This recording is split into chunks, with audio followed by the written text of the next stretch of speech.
This year's Head of the Charles Regatta featured 11,000 rowers from nearly 30 different countries. The director of racing for the regatta says that he's seeing more diversity in the competition each year. Nyla LaFontant rows for Dominican University.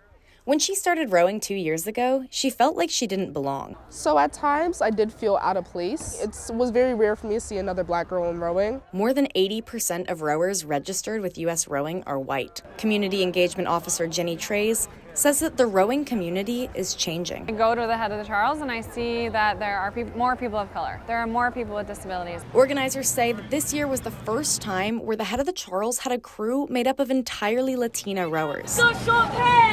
There were also crews of only black men, as well as one made up of openly trans and non-binary rowers. My first regatta ever, so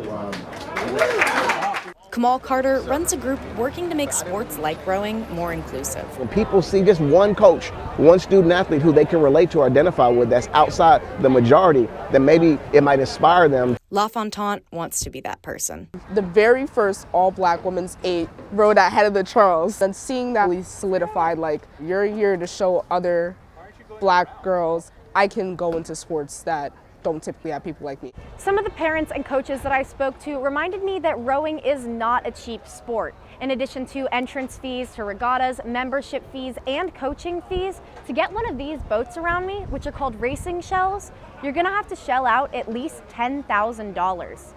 For BNN, I'm Alex Dowd.